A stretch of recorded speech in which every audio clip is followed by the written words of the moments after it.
বাংলাদেশের পুরো অনুভূতিতে নাড়া দিয়েছে। আমরা মনে করি দেশের অভ্যন্তরে এবং দেশের বাইরে পতিত ফ্যাসিবাদী শক্তি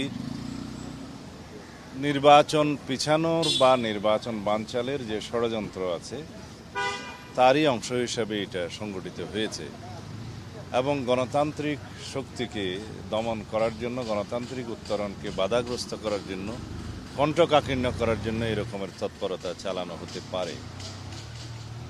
আজকে তার সব দেহ আসবে, তার ডেড বডি আসবে 6:45 সময় আন্তর্জাতিক বিমানবন্দরে। সবাই তার ডেড বডি গ্রহণ করার জন্য যাবেন, আমরাও যাব।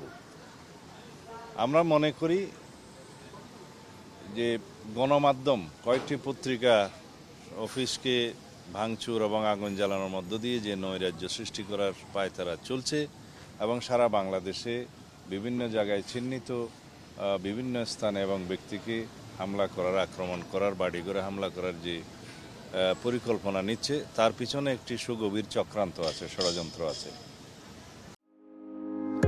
হার্টের যত্নে বিশ্বসেরা ক্যানোলা তেল এখন বাংলাদেশে। তবে এটাও জানাতে চাই, এরকম কিছু ঘটনা করে গণতন্ত্রের অগ্রযাত্রাকে ব্যাহত করা যাবে না এবং গণতন্ত্রের উত্তরণের কোনো প্রক্রিয়াতে কোনো প্রভাব বিস্তার করতে পারবে না।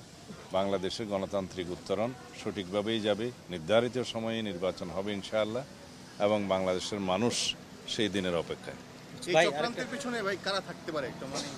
আমি তো বলেছি যে পতিত ফ্যাসিবাদী শক্তি এবং কিছু দেশীয় এবং আন্তর্জাতিক চক্র আছে যারা বাংলাদেশে গণতন্ত্র শক্তিশালী হোক সেটা চায় না, বাংলাদেশের গণতান্ত্রিক উত্তরণটা মসৃণ হোক সেটা চায় না।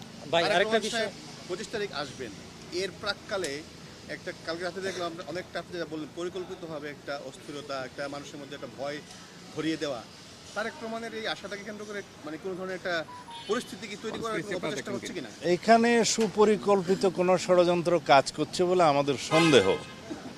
তবে ইতিমধ্যে দেশের মানুষ দেখেছে এবং চিহ্নিত করেছে কারা এই হত্যাকাণ্ডগুলোকে রাজনৈতিকভাবে ব্যবহার করতে চায় এবং কারা এর দায় সুপরিকল্পিতভাবে অন্যের উপরে চাপাতে চায় এবং এরকম হত্যাকাণ্ডের সুযোগ নিয়ে কারা রাজনৈতিকভাবে ফায়দা নিতে চায়, এগুলো দেশের মানুষ দেখেছে, চিহ্নিত হয়েছে।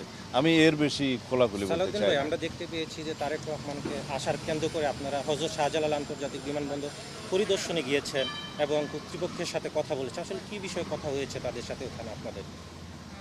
আমাদের প্রিয় নেতা জনাব তারেক রহমান দীর্ঘ 17 বছরের কষ্টকর নির্বাসিত জীবন শেষে স্বদেশ প্রত্যাবর্তন করবেন, সেটা একটি ঐতিহাসিক ঘটনা, ঐতিহাসিক মুহূর্ত এবং বিগত 55 বছরের জাতীয় ইতিহাসে সেরকম দৃষ্টান্ত যেগুলো আছে তাকেও ছাড়িয়ে যাবে এই ঐতিহাসিক মুহূর্ত।